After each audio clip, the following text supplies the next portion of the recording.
India, வெளிநாடு எல்லா இடத்துலையும் போய் பிரம்மரிஷி நிறைய சத்சங்கம் நடத்தியிருக்கேன்.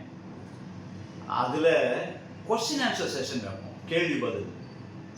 அதில் ஒரு ஸ்கூல் பையன் என்னை ஒரு கேள்வி கேட்டான்.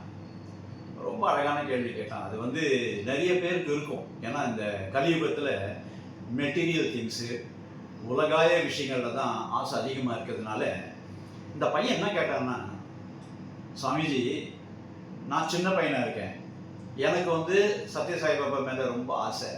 இந்த நகர சங்கீர்த்தனம் இல்லைன்னா பஜனைக்கு போகிறது, சேவை பண்ணுறது, இதெல்லாம் பார்த்துட்டு அவங்களாம் கேள்வி பண்ணுறாங்க. இதுக்கெல்லாம் ஒரு வயசு உண்டு, நல்லா வயசாகி 90 வயசு அப்போ தான் வேலை செய்ய முடியாது, அப்போ பண்ணணும். இப்போலேயே சாயி கடவுள் அதெல்லாம் போக வேண்டாம் அப்படின்னு சொல்லிட்டு நான் போனாக்க என்னை கேள்வி பண்ணுறாங்க. எனக்கு கொஞ்சம் கஷ்டமாக இருக்குது சுவாமி, அது நான் எப்படி எடுத்துக்கிறதுன்னு கேட்டேன். ரொம்ப கரெக்டான கேள்வி. இது நிறைய பேருக்கு இதே மாதிரி கேள்வி மனசில் இருக்கும். இதை கேட்குறவங்க உங்கள் எல்லாருக்குமே கூட இருக்கும், இது ஏன் அப்படி பண்ணணும்ன்ட்டு. சொல்ல போனால் சத்யசாய் பாபா ரொம்ப அழகாக சொல்கிறாரு, எப்போ ஆன்மீகம் ஆரம்பிக்கணும் அப்படின்னு சொல்லும்போது ரொம்ப அழகாக சொல்கிறாரு. எப்போ ஆரம்பிக்கணும் அப்படின்னா, அம்மா வயத்துல குழந்தைய உள்ள உருவாகும் போதே அது இருக்கணும்ன்றாரு. பாலவிகாஸ் அப்பவே it starts there itself, அப்பவே அங்கேயே ஆரம்பிக்கலாம். என்ன அழகா சொல்றாரு பாருங்க.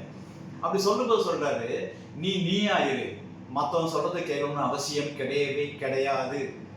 காரணம், பிரகலாதன் சின்ன பையன் தானே இல்லையா? அவ அப்பா இரண்யாய நமக சொல்ல சொன்னாரு, அவன் ஓம் நமோ நாராயணாய நமதான சொன்னான். வாத்தியாரையும் சேர்ந்து பாட வச்சான், நாராயண மந்திரம் அதுவே நாடும் பேரின்பம் பாட வச்சான். ஸோ அப்போ என்ன ஆகுது அப்படின்னா, சின்ன வயசுலேயே அவன் கொண்டு வந்தான். துருவன் சின்ன பையன், பிரகலாதன் துருவன்லாம் சின்ன வயசுல தானே பண்ணான். யாராவது கேலி பண்ணுவான்னு சொல்லிட்டு அவ இது பண்ணாளா?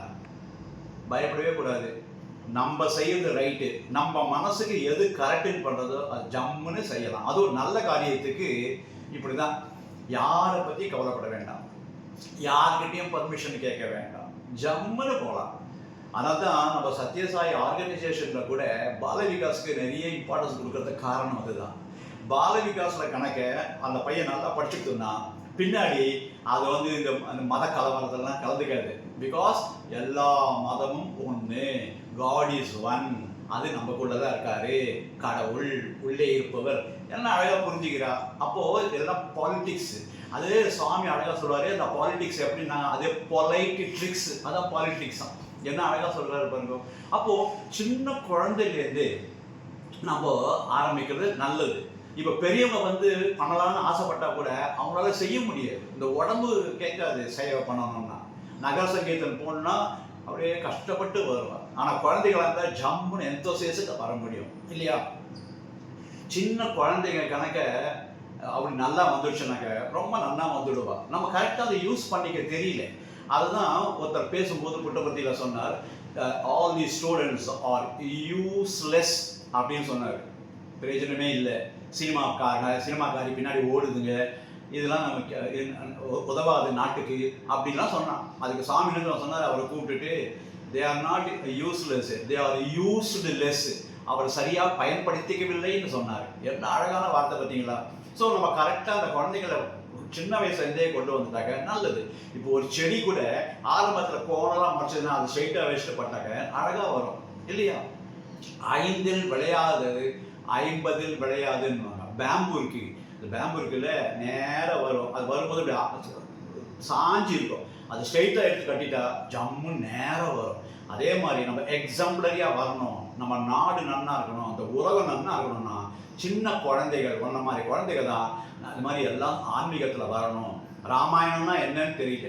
நான் ஒரு இடத்துல போய் ஒரு கிராமத்தில், ஈரோடு மாவட்டத்தில், ஈரோடு அங்கே கடவுளே இல்லைன்னு சொன்னேன் நான், ஊர் அது. அங்கே வரிசையாக ஒரு 47 சப்தாகம் ஒன்றா சொன்னேன், கண்டினியூஸாக ஒரு கூட கேப் இல்லாமல் 47, ஒவ்வொன்றும் 7 நாள். அப்போ குட்டி குழந்தைலாம் கேட்கும்போது ஒரு கேள்வி கேட்டேன் நான், ராமர்னா யாரு தெரியுமான்னு. தெரிஞ்சவங்க கை தூக்குங்கன்னு. ஒரே பையன் கை தூக்கினான். என்னடா தெரியுமா ராமர் யாருடான்னு கேட்டேன். ரொம்ப நல்லவர் சாமின்னா. உடனே அவனை போட்டு ஒரு ப்ரைஸ் கொடுத்தேன். அட்லீஸ்ட் அதாவது தெரிஞ்சிருக்கேன். நம்ம கல்ச்சர் சனாதன தர்மத்தை குழந்தையிலேருந்தே கொண்டு போனாதான் ரொம்ப நன்னா வரும். இது தப்பே கிடையாது. யாராவது சொன்னால் கவலைப்படாதீங்க. இந்த நிறைய குழந்தைகள் வந்து நகர சங்கீர்த்தன் பண்ணாக்க அந்த ஓசோன் லேயர், அந்த வெயில் எப்படி இருக்கு பார்த்தீங்களா? இப்போ கத்திரி வெயில் எப்படி இருக்கு, அது மேலே வராமல் இருக்கிறதுக்கு காரணம்னா, இப்போ நம்ம அதிகமாக சஃபர் பண்ணதுக்கு காரணம்னாக்க மேலே ஓசோன் லேயரில் கேப் வந்துடுது. அந்த கேப் இல்லாமல் இருக்கணும்னா நகர சங்கீர்த்தன் போனால் நல்லா வரும். குழந்தைகள்லாம் எடுத்து பண்ணால் இந்த குழந்தைகளை பார்த்து 4 பேர் புதுசாக சேருவா. ஸோ குழந்தையிலேருந்தே சேர்க்கணும்னு நான் சொன்னேன். எல்லாரும் கை தட்டினாங்க. அதே மாதிரி உங்களுக்கும் இப்போ யாரெல்லாம் இதை பார்த்துட்டு இருக்கீங்களோ உங்களுக்கும் மனசுக்குள்ள தோணும், இந்த மாதிரி பஜனையில் கலந்துக்கணும். சின்னவங்களோ பெரியவங்களோ எல்லாம் போகணும். ஏஜ் வந்து கிடையவே கிடையாது ஆன்மீகத்துக்கு. எல்லாரும் போகணும். என்னுடைய தாழ்மையான ஒரு ரிக்வஸ்ட், இது யாரெல்லாம் இந்த வீடியோவை பார்க்குறீங்களோ தயவுசெய்து அந்த இடத்துல பிரம்ம சத்தியம் அப்படின்ற இந்த சேனலை, யூடியூப் சேனலை சப்ஸ்கிரைப் பண்ணி பெல் பட்டனை நீங்கள் பண்ணிங்கன்னாக்க இது எல்லாருக்கும் போகும். இந்த வீடியோவை எல்லாம் உங்கள் ஃப்ரெண்ட்ஸு, லைக் மைண்டட் பீப்புள் எல்லாருக்கும் இதை அனுப்ப வேண்டும் என்று தாழ்மையோடு கேட்டுக்கிறேன். ஜெய் சாய்ராம்.